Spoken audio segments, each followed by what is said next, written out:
On the day my husband sought to kill me for his path to apotheosis, I discovered I was with child. He looked at me with disgust, yet sheathed his sword. For the sake of the celestial fetus you carry, this deity shall spare you. Only then did I learn that my husband was, in truth, a celestial being from the heavens. My husband, despising my lowly methods, imprisoned me in the celestial realm and abandoned me to solitude. The child I bore through near fatal hardship resented my humble mortal origins and clamored for a new mother. In time, I leaped into the demon abyss, leaving all past memories behind. One day, while accompanying my daughter through her mortal tribulation, a little celestial in splendid robes fixed his gaze on me, his eyes brimming with tears. Is it because of her that mommy abandoned me? The day I left the ninth heaven was a Yun's 100th birthday celebration.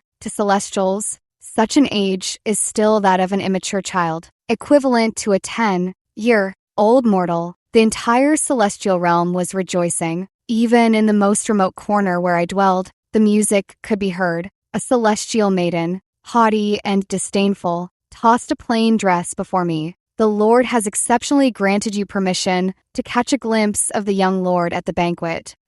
Yun was taken away by Songlan the moment he was born. In these 100 years, I have seen him only a handful of times. Under the disdainful gaze of the celestial maidens, I picked up my dress. She muttered under her breath. After all these years, she still shamelessly clings to the hope of seducing the Lord. Everyone in the celestial realm knows it. 100 years ago, immortal Lord Songlan returned from his tribulation in the mortal realm, bringing back a pregnant mortal woman. Upon learning this, Jinfan, the saintess of the flower realm, left in shame and fury. Songlan is renowned throughout the celestial realm for his aloof and restrained nature. Yet he was deeply devoted to Jinfan. The immortals speculated that it must have been the mortal woman's shameless scheme to use the child to elevate her status and ascend to immortality in one step. Thus, she ruined Songlan and the saintess's heaven, ordained fate. Utterly detestable. Ethereal music drifted through the air as the banquet was in full swing. Disguised as a celestial maiden, I kept my head bowed and dutifully served jade nectar. This was the chance Songlan gave me to see Yun. Amid the banquet, someone suddenly took the jade nectar from my hand with a frivolous gesture. He laughed drunkenly. I noticed the celestial maiden bears some resemblance to that woman in the eyes and brows. That experience of enduring tribulations in the mortal realm is Songlan's taboo. Once the words were spoken, all the immortals fell silent. Only Songlan remained unmoved, his expression unchanged. Fu Xian, mind your words. Regardless, she is Yun's birth mother. Yun had been very happy all day. Hearing this, however, he began to cry and fuss. Yun doesn't want her as a mother. Yun wants Aunt Jinfan to be my mother. Jinfan held him in her arms, gazing at me with pity. Your own young son is crying before you, yet you remain unmoved. Sister? The immortals erupted in uproar. Countless condemning glances pierced from all directions. Yin pointed at me through tear-filled eyes. Father doesn't like you. And Yin doesn't like you either. Go away. The banquet had descended into utter chaos. I stood frozen in place, my mind completely blank. The last time I saw Yin was decades ago. Just like today, he stood high upon the platform, surrounded by immortals. I was lost in the crowd, catching only a fleeting glimpse. Back then, he had just learned to speak, babbling and cooing, calling out for his mother. How absurd. That one word mother made me willingly remain trapped in the celestial realm. At that very moment, Songlan raised his eyes and coldly rebuked. Step back at once. Step back. To where? Was he going to imprison me again in that desolate barrier? Force me to continue living without ever seeing the light of day? I refuse. I panicked and ran. I ran outward, but guards swarmed in, forcing me back to where the clouds met the sea. I stubbornly lifted my head. Let me return to the mortal world. Songlan's expression was peculiar, a mix of pity and mockery. Chu Yuan, you're too naive. During your time in the celestial realm, the mortal world has changed beyond recognition. Your friends and loved ones have died countless times in the cycle of reincarnation. Do you really think anyone is still waiting for you? I answer hoarsely, yes. Songlan was taken aback. Who? That scholar who lived next door? He's long dead. His bones have turned to dust. He laughed bitterly in fury. I knew you still had feelings for him. You finally admit it. Scholar? I thought blankly, who is this scholar? But I still said, yes. Under his stunned gaze, I closed my eyes and leaped down. The chaotic astral winds among the clouds tore at me until I was drenched in blood. The wind howled. Beneath me was an endless fall. Then, at a certain height, I stopped. Someone gasped in shock beside my ear. My eyelids were caked with blood. I had no idea where I was. I only heard a clear, crisp voice. It sounded like a very young girl. Father said, never pick up a man from the roadside. She sounded hesitant, but a woman should be safe to pick up, right? The little girl mumbled the words again, as if stealing her resolve. I'll take her home to be my mother. Stars shifted. A century passed in the blink of an eye. On the day Nian Nian went to the mortal realm for her transformation trial, I was even more anxious than she was. The little girl was frail from birth, inheriting her father's non-human nature. 100 years had passed, yet she had only managed to form a faint, illusory shape. A strong gust of wind in the demon abyss could scatter her form. Don't worry, I've already divined Nian Nian's journey. I turned my gaze to the man beside me. His expression was hidden behind a silver mask, unclear and indistinct. An extremely auspicious omen. I stared at him intently. And what about you? Wu Ming is my husband, a nameless ghost, thus named Nameless. Like Nian Nian, he was formed from a gathering of shadows. In a few more days, it would be time for him to enter seclusion for his breakthrough. Wu Ming let out a very soft laugh. He wanted to stroke my hair. Then, he suddenly realized he wasn't in physical form. His hands stopped halfway, hanging awkwardly in the air. I glanced at him, rose on my tiptoes, and leaned my head closer. It's all right, husband. I smiled, my eyes curving like crescent moons. Of course I wouldn't laugh at you, just like how, when I once fell and hurt my head, forgetting everything, he never looked down on me either. Since we're husband and wife, it's only natural we take care of each other. As I spoke, I planted a big, smacking kiss on Wu Ming's face. I'd seen human couples in the water mirror express affection this way, but I narrowed my eyes, gazing at his suspiciously red ears. Are you blushing? TSK, we're an old married couple. Take off the mask and let me see your flushed face. Wu Ming instinctively stepped back. I muttered under my breath. Stingy, but then again, all these years, I've never seen his face. After a long pause, I finally heard his low voice. I am ugly. Wu Ming lowered his eyelashes. I couldn't see his expression clearly, but I felt he was sad. After a moment's thought, I told him earnestly, though I'm very curious. More than that, I care about you. It's just a mortal shell. If you're unwilling, I won't ask again. Wu Ming's eyelashes trembled slightly. It's not that I'm unwilling. He suddenly changed his tone, his gaze profound. After I emerge from seclusion, I'll show my lady. All right, with Wu Ming in seclusion, I simply went to the mortal realm to accompany Nian Nian. In this lifetime, Nian Nian is the young lady of the Chu family in Jinling. The Chu family is a special clan. Legend has it that a woman from the Chu family once married an immortal and bore a son. Their son protected the Chu family for a century, and a divine tablet was enshrined in their ancestral hall. The adorable, snow, white little dumpling grew day by day. I couldn't look away. For some reason, during all these years in the demon abyss, Nian Nian had maintained her little girl form and never grew older. This tribulation has finally fulfilled my wish. When Nian Nian was 7 years old, she got lost in the bustling market due to a servant's negligence. That was the first time I revealed my true form. Nian wasn't afraid at all. She stretched out her chubby little arms toward me, giggling sweetly. Wanting a hook, I held my little girl tightly. The small body in my arms was soft and warm, not an illusion. I brought her back to the Chu family. As I was about to leave, she seemed to sense it, clutching my sleeve desperately. Fairy sister, her eyes sparkling. Will you come see me again? like before. Before, in my moment of confusion, Nian smiled with crescent eyes. I know, the fairy sister has always been there.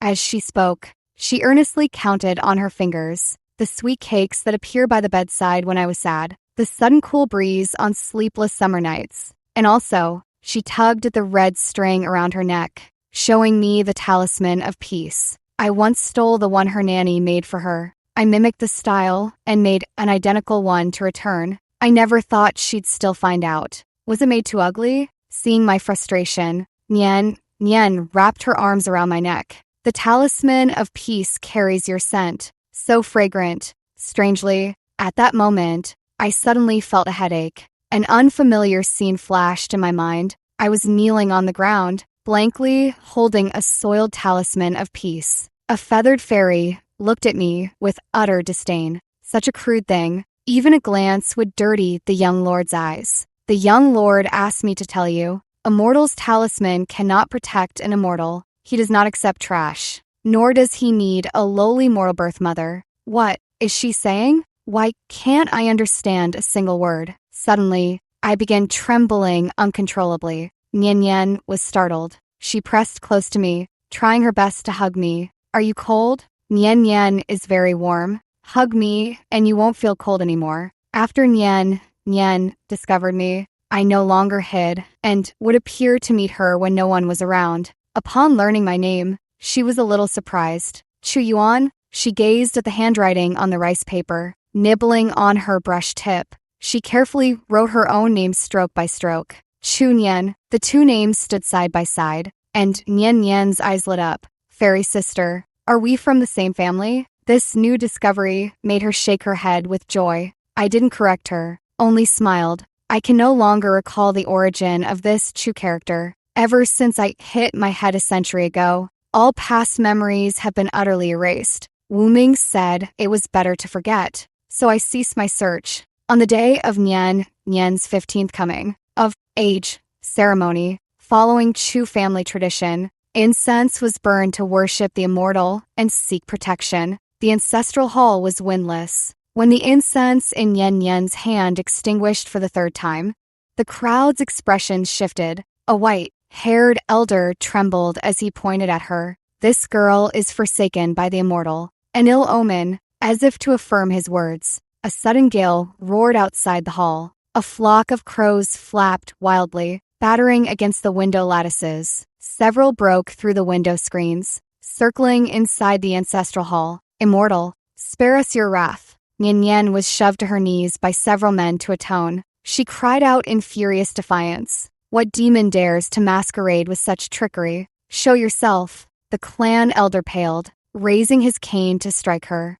This was the scene that greeted me upon my arrival. A surge of spiritual energy shot forth. Those restraining Nian were instantly flung backward. Nian sprang up in delight, searching for where I stood. The next moment, the raging wind ceased abruptly. The ancestral hall flooded with brilliant white light. A little celestial in brocade robes and jade belt gripped Nian's throat. His eyes brimmed with gloom. Why do you carry the scent of my mommy? With pearly teeth and crimson lips. He appeared no older than 17 or 18. He soon traced the origin of that aura. Lifting a hand, he severed the red thread around Nian's neck. He gazed down at the talisman of peace in his palm. A look of bewildered helplessness crossed his features. Seeing this, Nian lunged fiercely to reclaim it, heedless of all else. Give it back. The youth gritted his teeth in hatred, forming his fingers into claws as he viciously choked Nian's neck. This belonged to my mother. Why should I return it to you? Crack. A faint, crisp sound. Slowly, he looked down to see the gleaming sword tip piercing through his chest. Nian seized the chance to break free. Warm blood flowed down the hilt, covering my hands. The next moment, the wound began to visibly heal before my eyes. So, he really is a little celestial. With that thought, I thrust the sword deeper. That belongs to Nian. I lifted my gaze and said coldly, return it to her.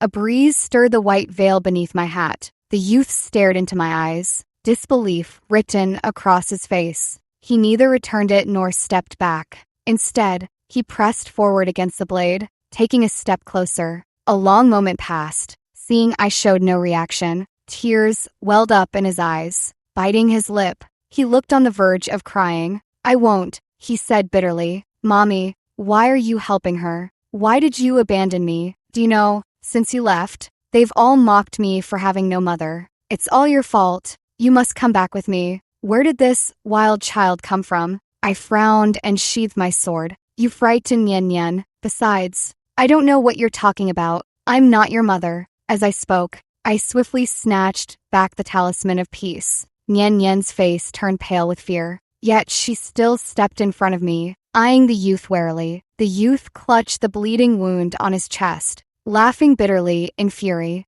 "Mommy, for the sake of this bastard, would you really kill Yun?"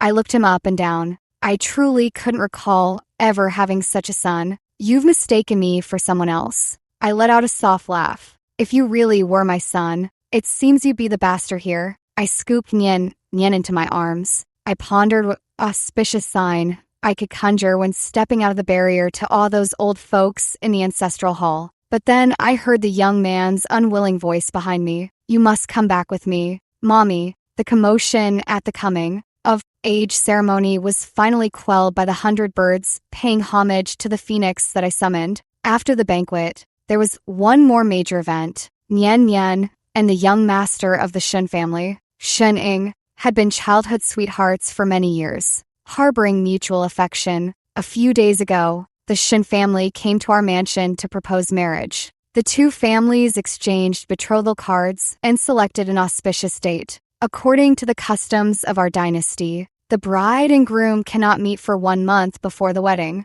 Nyen Nyen, now confined to her chambers awaiting marriage, was utterly bored. She clung to me, chattering nonstop. "Fairy Mommy, what do you think Shining is doing right now? Fairy Mommy, do you think I like him more? Or he likes me more?" I was getting a headache from all the noise. After the coming of age ceremony, inspired by Chu Yun, this little one started calling me Mommy. I'd grown accustomed to her calling me sister.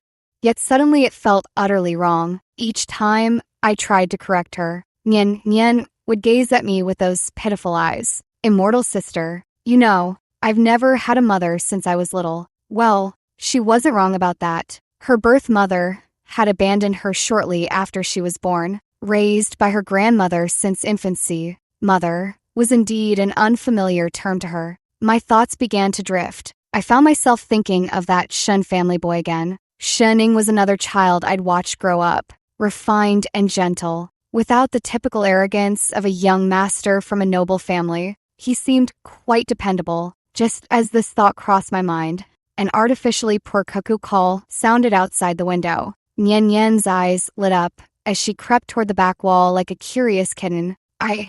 There stood the very refined gentleman I just praised, crouching dusty and disheveled atop the wall. Yet it couldn't conceal the blazing spirit of youth. Like magic, he produced an oil paper package, presenting it to Nyen Nyen as if offering a treasure. "Miss Chu, these are the osmanthus cakes from your favorite shop in the North City." Nyen shot him a sidelong glance. She pushed the package back with an expressionless face. "Young Master Shun, this Miss Chu isn't in the mood to eat right now." Shuning hung his head, his ears flushed crimson. Nyen, he glanced around nervously, afraid someone might see. Nyen burst into laughter. The afternoon was quiet, save for the occasional wind, chimes clinking under the eaves. Both of them jumped in surprise. They exchanged a glance, then shared a knowing smile. It was early summer, with lush greenery and flowers in full bloom. I brushed my fingers over the trumpet vines by the window and smiled faintly. Truly, the finest season of the year. On the day of Nyen Nyen's grand wedding, drums and gongs filled the air. Outside the bridal sedan, Shuning rode a tall horse, beaming with high spirits. Inside the sedan, Nyen buried her head in my arms like a little piglet, nuzzling and squirming. She seemed to be sulking. I poked her puffed. "Up cheek, what's wrong this time?" Nyen Nyen's voice was muffled and indistinct. "Shun Ing promised me that before marrying me, he would bring me pastries every day. But yesterday, he forgot." Bad Shunning Stinky man, pretending to be serious. I rub the head of this grumbling little pig. Then mommy will get revenge for you. Let's disappear right now and make sure he can't find you. Okay? Nyen, Nyen suddenly lifted her head. No, no. Shun Ing would be terrified, seeing her anxious expression. I couldn't hold back and burst out laughing.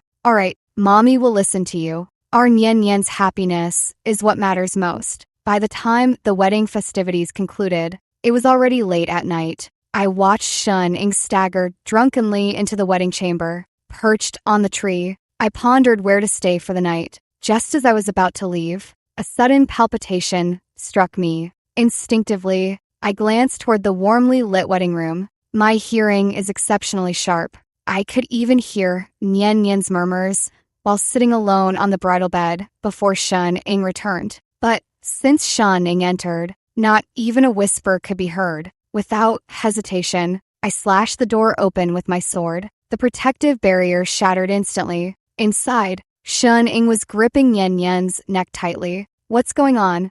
My pupils contracted sharply as a sword aura shot straight for Shun Ying's throat. Shun Ing was forced to retreat several steps backward. Nyen's nails dug deeply into my arm. He's not my Shun Lang. She coughed up blood, struggling even to breathe.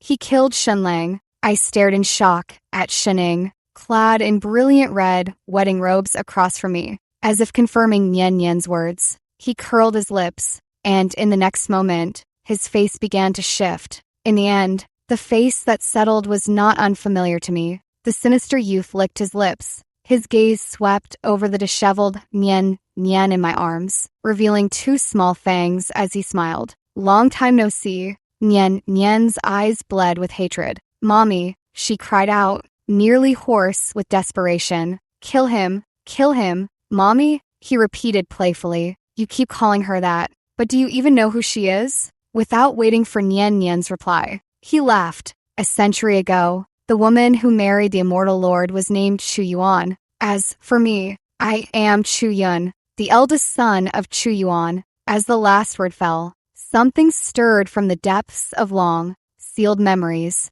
My head throbbed with splitting pain. Nyen Nyen lifted her tear-streaked, blood-stained face, her lips trembling slightly, but no words came out. Chu Yun gazed at Nyen Nyen with mocking amusement. When your beloved Shun Ing died, he was still clutching a packet of sweet cakes in his hand. How pitiful. If you hurry to the pond behind the house, you might still fish him out before the fish finished devouring him. He was utterly pleased with himself. This is divine punishment. Blame yourself for stealing my mommy away. Nyen Nyen's face turned deathly pale. I tightened my grip on her hand and spoke hoarsely. I will kill you. Chu Yun laughed scornfully. An ant, dead is dead. If you weren't my birth mother, you'd be no different from such ants. Besides, if you had acknowledged me, things would never have come to this. Mommy, the one who truly killed Shun Ing is you. He licked his lips, savoring the moment. His gaze settled on Nyen Nyen. As for you, I will kill you. Chu Yuan can only be my mother, and mine alone. I remember now. The humiliation, malice, and disgrace. I remember it all. Yun, with strands of hair falling by my cheeks. I looked up and smiled gently. It's been a long time. Juve grontayer. By the time Song Lan arrived, I was sitting in a pool of blood. Using the last trace of my spiritual energy, I sent Nyen Nyen back to the demon abyss. Perhaps out of contempt, or perhaps arrogance. Chu Yun never guarded against a mere mortal like me. So, I killed him with ease. He believed in the law of the strong, that lowly ants deserve to be crushed by immortals. My principle is simpler. A life for a life. Creation and destruction are two sides of the same coin. He did not die unjustly by my hand. I lifted my gaze from the shadow of the person before me. Song Lan reached out to me, his expression full of compassion.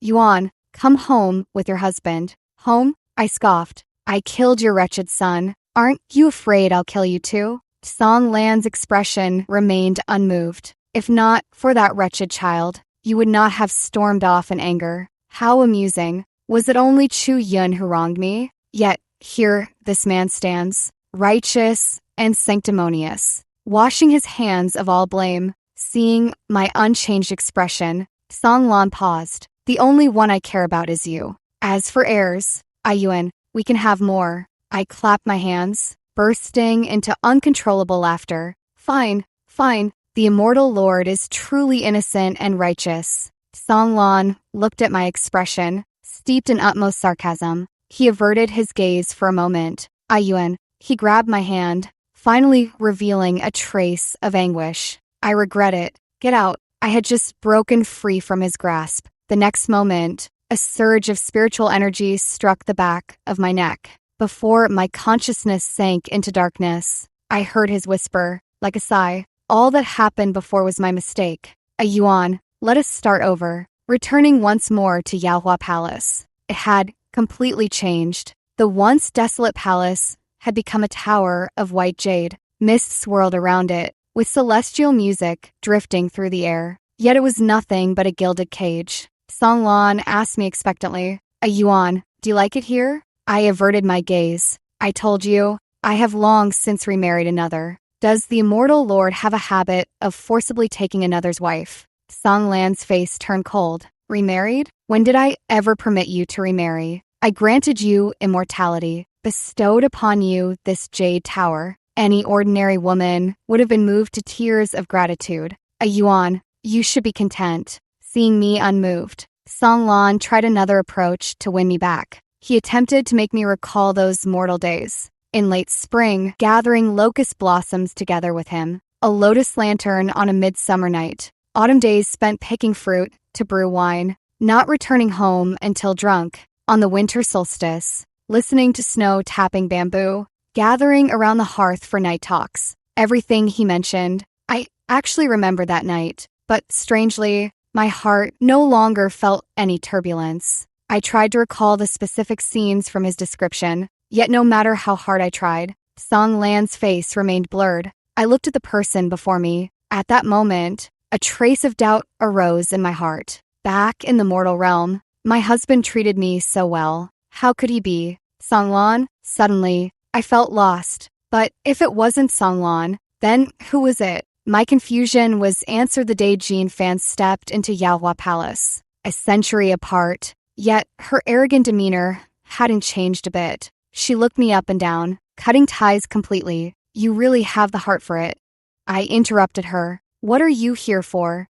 Jean Fan smiled. Naturally, I'm here to grant your wish. She said that ever since I vanished a century ago, Songlan has been filled with regret, as if he became a different person. Her marriage with Songlan was originally on the agenda, but it was halted because of my unexpected interference. Along with it, Jean Fan's plan to unify the flower realm using this momentum was also shelved. This was her true scheme all along, and today, she came precisely for this matter. The flower realm has been in turmoil for centuries, already on the verge of collapse. This matter can no longer be delayed. I'll let you go, and in exchange, you must help me with one thing. What is it? Jean Fan emotionlessly fiddled with the nail polish on her fingers. I want you to help me alter Songlan's memories. Make him fall in love with me again and complete our marriage. It felt like a thunderclap exploding in my mind. I heard my own voice feigning composure.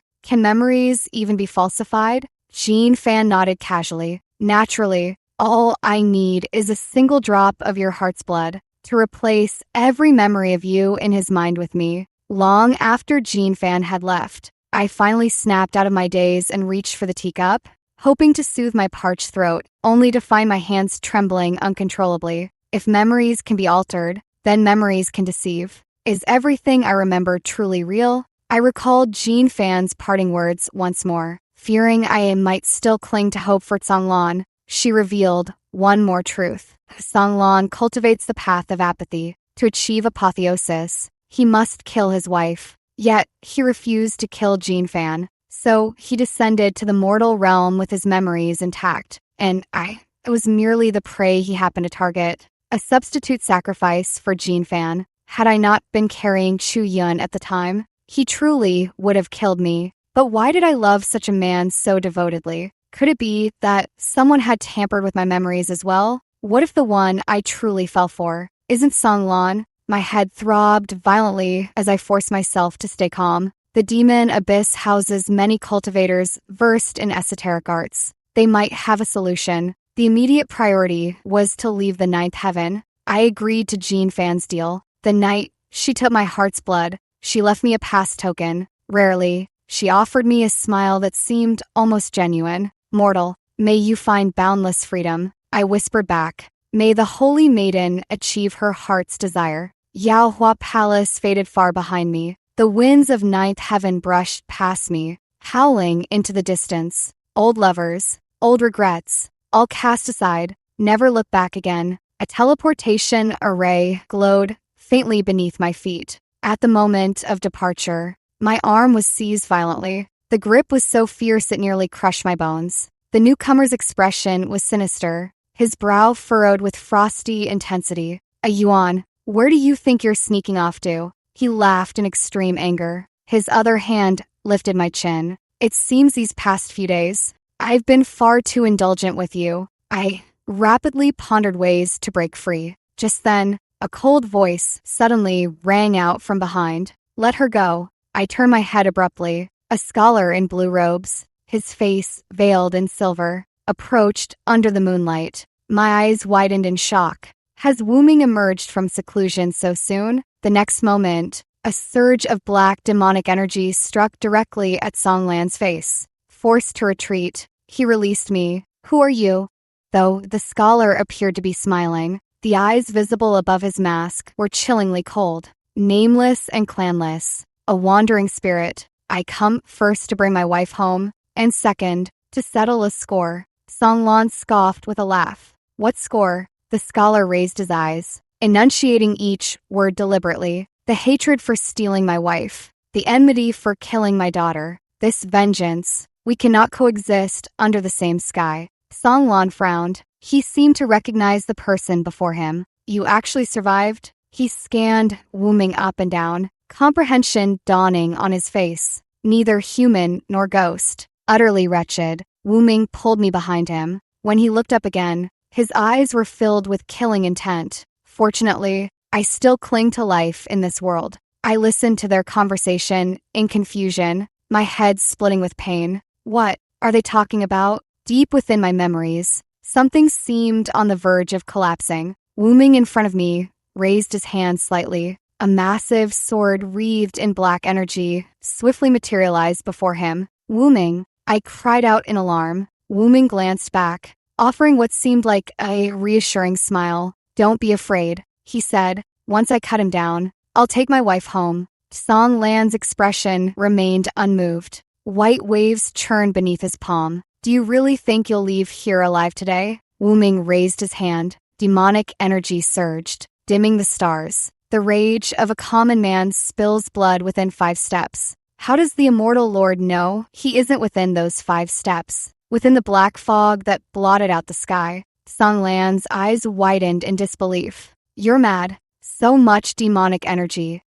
I've swallowed the demon abyss. Wu Ming laughed carelessly. A giant blade formed of demonic energy cleaved through the air. Centuries of hatred, pursuit, and suffering were poured into this strike. Immortal Lord, this blade is named Immortal's Bane. It was as if mountains crumbled and the earth split. Before the deafening roar erupted, Wu Ming covered my ears. Dust blotted out the sun, plunging everything into darkness. I touched his blood, soaked robes and panicked. Wu Ming's palm enveloped my hand. He said, I'm here. When the black fog dispersed, Songlan was nowhere to be seen. Wu Ming coughed up blood while laughing. Slaying an immortal isn't so hard after all. Completely unaware that his blue robes were soaked through with blood, even the skin exposed to the air was turning translucent. He was fading away bit by bit. My mind went blank, my voice trembling uncontrollably. Don't you die. He averted his gaze for a moment, changing the subject. Do you remember I promised to show you my face once I left seclusion? Do you still want to see it? Seeing I didn't respond, Wu Ming hurriedly explained. It's not that I'm unwilling, he said hoarsely. I just didn't want to frighten you. With trembling hands, I removed that silver mask. Beneath it lay a nearly disfigured face. Crimson demonic patterns snaked across it, eerie and terrifying. Yet in that moment, I felt no fear. I finally remembered. His name, Mu Hung. He was a nobody in this world, an ant that immortals could crush beneath their feet. Yet, he was also my childhood sweetheart, my husband, and my greatest love. The falsified memories shattered piece by piece, restoring to their original form. Mu Hung smiled softly. Do you still remember? Remember? Before marrying Songlan, you were once wed to another, a gentle maiden from a humble home, married to her childhood sweetheart, a scholar. Have you forgotten? In late spring, he gathered pagoda flowers with you. On midsummer nights, he crafted lotus lanterns for you with his own hands. In autumn, he lay drunk with you among the maple woods. At winter solstice, he brushed the fine snow from your brows. Chu Yuan was originally Mu Heng's wife, and that thief who altered the memories. He killed Mu Hung, impersonated my husband, and tried to deceive the heavens. Back then, I even carried a little one in my womb. In stunned silence, I whispered a name, Nian Nian. That is why Nian Nian cannot grow, because she was killed before she was even born. The hatred of a stolen wife, the vengeance for a murdered daughter. So, that's how it was. Do you know why I named our daughter Nian Nian? Mu Heng's expression was tender yet sorrowful. He tried to smile, but it agitated his internal injuries, causing him to cough up blood in a wretched state. Nian Nian, meaning unforgettable, always on one's mind, never to be forgotten. Mu Heng's figure grew fainter than the mist. How ironic. I had just reclaimed him from my memories, only to bid him farewell forever. A Yuan, he whispered hoarsely. Please, forget me slowly. Take your time. Before loving someone else. The wind passed by. My tear trails felt icy cold. I numbly lowered my gaze. In my arms, only his blood-stained blue robe remained. Fragments of light swirled around me, clumsily offering comfort. Before my eyes, they gradually took shape, transforming into Mu Heng's youthful appearance. His face like carved jade, with pearly teeth and dark brows. As if recalling that first glance a century ago, he looked up with a smile, and my soul was utterly captivated. The wind carried the scent of blossoms. The rain washed the spring dust. Another spring arrived in Jiangnan.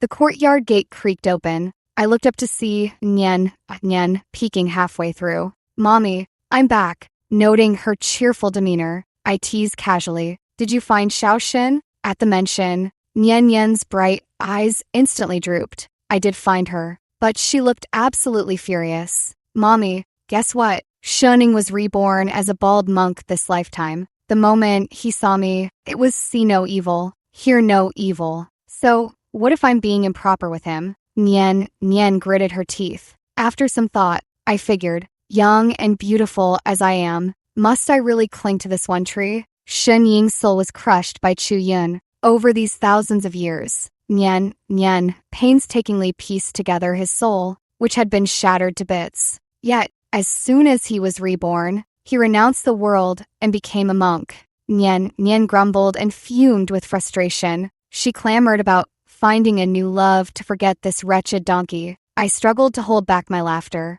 Nian noticed the twitching corner of my mouth. She wailed in grievance. Mommy, you're laughing at me. No such thing. I clear my throat lightly. Mommy's mouth just cramped. Nian didn't believe my nonsense. She nuzzled and squirmed in my arms. By the way, Mommy, she remembered something and lifted her head. Have you found Daddy's reincarnation yet? I shook my head. Not yet. In that battle, Mu Hung used the power of the demon abyss to kill Songlan, but he was also consumed by the demon abyss's power in return. Soul shattered and scattered, nowhere to be found. For 1,000 years, I wandered through mountains and rivers, seeking only a way to restore life. Every person I met shook their heads inside. The last one I found was Jean Fan. After Songlan's death, she, as his widow, inherited everything of Songlan's. With thunderous force, she unified the flower realm and became its new ruler. When I found her, she reclined lazily on a divan. Several handsome young men were gently feeding her grapes.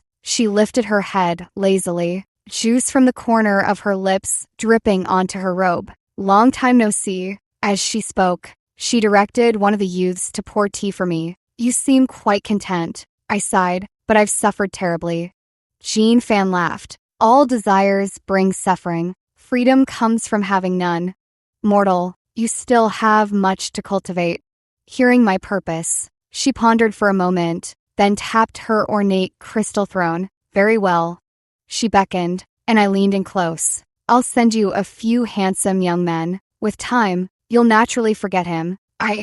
My heart was utterly weary, so I simply let it all shatter. Fine, then, before the words faded, a faint, fragmented light drifted from nowhere. It nuzzled my fingers pleadingly. Well, Jean Fan lifted her eyelids. After sleeping so long, you finally decided to wake? Good timing. I was just finding your wife a new husband. Don't just stand there. Help us pick one. Somehow, I could sense urgency from that tiny ball of white light. Jean Fan's brow arched slightly. See? Your late husband has found his way back. Mu Heng's soul was shattered completely. Only he could piece it back together. Bit by bit. All I could do was wait. Jean Fan added casually, if you grow tired of waiting, I'll send you some handsome youths to pass the time. The white light. More than a decade had passed since Mu Heng's soul rekindled, and he returned to the cycle of reincarnation. The day, Nian and I found her. Suddenly, spring arrived at the tips of the peach branches. Nian wiped her eyes, murmuring softly. The spring winds carried too much dust, stinging one's eyes. Not far away, a youth in blue robes was reading in the courtyard. Her sleeve tugged downward. Nian's voice grew tense. Is that person Daddy? I said. Yes, it is. That scholar was too engrossed in his book. So much, so that as the sun set in the west, he never once looked up. Mommy, Nian whispered as she crept closer. I have a feeling Daddy has already noticed us. I sighed. How could that be? When I looked up again, the scholar had vanished. Nian suddenly fell silent. From behind, a voice tinged with laughter spoke. This humble scholar begs your pardon. I turned abruptly and met those clear, bright eyes. Spring's touch was still light. Willows had just sprouted, and apricot trees had just bloomed. The scholar lowered his gaze with a smile, just as he had all those years ago. Miss, might you be looking for this humble scholar?